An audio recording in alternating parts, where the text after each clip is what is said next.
অবশেষে তাহসান ইন্টারভিউতে মুখ খুলে জানালেন কেন তিনি তার রিটায়ারমেন্টের ঘোষণায় মেয়ে এবং দাড়ি এই দুটো জিনিস টেনেছিলেন। এখন তাহসানের রিটায়ারমেন্টের ঘোষণার পর অনেক জায়গায় কিন্তু নানা রকম মিশ্র প্রতিক্রিয়া এসছে। কেউ বিষয়টাকে স্যাড ভাবে দেখছে, তো কেউ জিনিসটা নিয়ে সমালোচনা করছে, তো কেউ কেউ বলছে তাহসান এখানে কেন দাড়ি এবং মেয়ের টপিকস টানলো, কেন তিনি বললেন মেয়ে বড় হচ্ছে, এইসব দাড়ি নিয়ে এখন আর মঞ্চে লাফালাফি করা যায় না। অনেকের কথা তাহসান গান ছেড়ে দিতেই পারেন, এটা তার একান্ত খুশি, কিন্তু তিনি যে টপিকসটা টানলেন তার মানে কি বোঝাচ্ছে? মেয়ে না থাকলে ছেলে সন্তান যদি থাকতো তাহলে তিনি গান চালিয়ে যেতেন? এটা তো ঠিক না।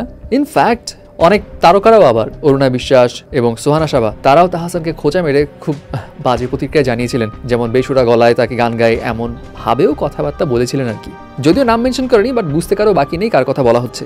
সো এই সমস্ত প্রতিক্রিয়ার মাঝে তাহসান অ্যাকচুয়ালি কি বোঝাতে চাচ্ছে, সত্যি কি তিনি রিটায়ারমেন্ট নিচ্ছেন, এই বিষয়ে একটা ইন্টারভিউ নেওয়া হয়। সেই ইন্টারভিউতে তাহসান জানায় তিনি চান মানুষ আস্তে আস্তে তাকে ভুলে যাক।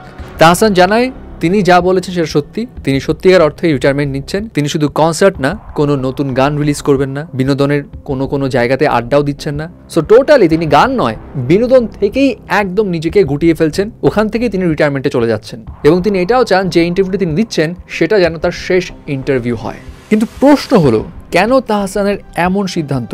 কোনো কষ্ট পেয়েছিলেন কি তিনি, না কি কারণ? তিনি নিজেই বলেন যে গানকে জীবনের সবচেয়ে বেশি ভালোবেসেছি সেই গান ছেড়ে দেওয়াটা মোটেও সহজ সিদ্ধান্ত ছিল না, কিন্তু জীবনের কিছু অভিজ্ঞতা আর উপলব্ধি এতটাই তীব্র আর করুণ ছিল যে এই প্রস্থানই তার একমাত্র পথ যেটা তার জন্য খোলা। শুধু সাধারণ একটা জীবনে ফিরে যেতে চাই। তার কথা, তার সিদ্ধান্ত নিয়ে তিনি খুব বেশি কথা বলতে চান না, কারণ জিনিসটা একটু বেশি ফিলোসফিক্যাল শোনায়। জাস্ট তার জীবন দর্শনের কিছু বিষয় পরিবর্তন হয়েছে বলেই তিনি এমন সিদ্ধান্ত নিয়েছেন।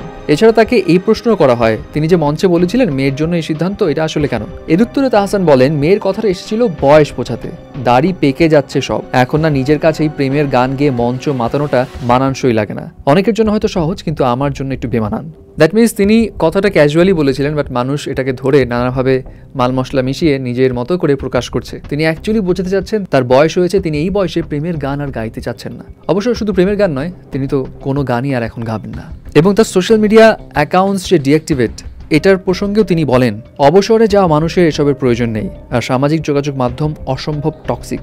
ভালোটুকুর চেয়ে খারাপের প্রচার এত বেশি হয় যে এসব নিয়ে তিনি অনেকদিন ধরেই বিরক্তিকর সিচুয়েশনে ছিলেন। তিনি বলেন আমি চাই মানুষ আমাকে আস্তে আস্তে ভুলে যাক, সামাজিক যোগাযোগ মাধ্যমে যদি আমি থেকে যাই তাহলে তো ভুলতে সময় লাগবে। এখন কোন উপলব্ধির কারণে তাহসানের এমন সিদ্ধান্ত সেটা তো জানা নেই, তবে তার সিদ্ধান্তকে রেসপেক্ট জানানো উচিত বলেই অনেকে মনে করছেন।